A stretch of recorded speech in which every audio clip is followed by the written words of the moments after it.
Hi friends, welcome back to my channel cooking flavour. এখন তো বর্ষাকাল, আর বর্ষাকাল মানে ইলিশ মাছ। বাজারে এখন ইলিশ মাছের ছড়াছড়ি। তাই আজ আমি নিয়ে চলে এসেছি বাঙালির অত্যন্ত জনপ্রিয় একটি রেসিপি, সর্ষে ইলিশ। তাহলে চলুন দেখে নিই সবচেয়ে সহজ আর টেস্টি করে কিভাবে সর্ষে ইলিশ বানিয়ে নেওয়া যায়। সবার প্রথমেই এখানে নিয়ে নিয়েছি ইলিশ মাছ। মাছের মধ্যে এবার দিয়ে দেবো পরিমাণ মতো লবণ, হলুদ গুঁড়ো আর সর্ষের তেল। এবার সব কিছু মাছের মধ্যে ভালো করে মাখিয়ে নিয়ে চলে যাব পরের স্টেপে।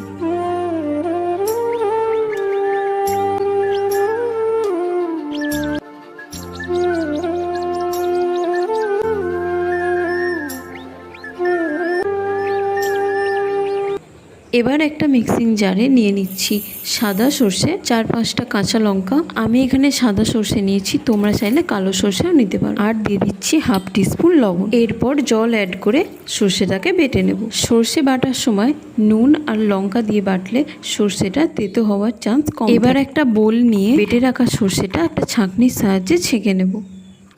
এইভাবে সর্ষেটা ছেঁকে নেওয়ার ফলে গ্রেভিটা একদম স্মুথ হবে আর তেতো ভাবটা একদমই থাকবে। আর অনেকেরই সর্ষে বাটার রেসিপি খেলে গ্যাস অম্বলের ধাত থাকে, সেটাও একদম হবে না। তো দেখো সর্ষেটা আমাদের রেডি হয়ে গেছে। এর থিকনেসটা দেখো, বেশি পাতলাও না বেশি গাঢ়ও না। তো এবার ইলিশ মাছগুলো ভেজে নেওয়ার পালা। তার জন্য কড়াইতে দিয়ে দিচ্ছি পরিমাণ মতো সর্ষের তেল।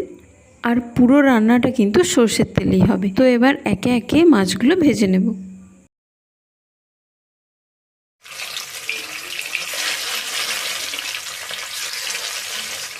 এরপর মিডিয়াম ফ্লেমে ইলিশ মাছগুলো হালকা করে ভেজে নিতে হবে, খুব বেশি ভাজার দরকার নেই। আমি এখানে হালকা করে ভেজে নিচ্ছি, তোমরা চাইলে কাঁচা মাছটাকে গ্রেভিতে দিয়ে দিতে পারো। তো মাছগুলো আমার হালকা করে ভাজা হয়ে গেছে, এবার তুলে নেব।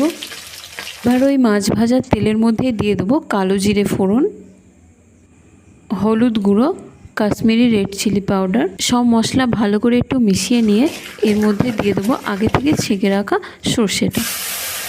এই সময় গ্যাসের ফ্লেমটা কিন্তু মিডিয়াম টু লোতে রাখতে হবে। এরপর সর্ষেটা একটু নাড়াচাড়া করে এর মধ্যে দিয়ে দেবো পরিমাণ মতো জল।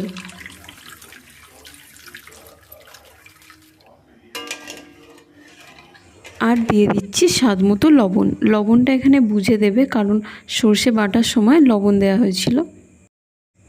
এবার গ্রেভির মধ্যে আগে থেকে ভেজে রাখা ইলিশ মাছগুলো দিয়ে দেবো।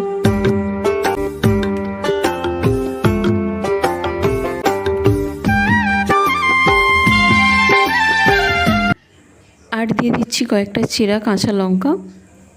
ব্যাস, গ্রেভিটা এবার ভালো করে একটু ফুটিয়ে নিলেই রেডি হয়ে যাবে আমাদের সর্ষে ইলিশ।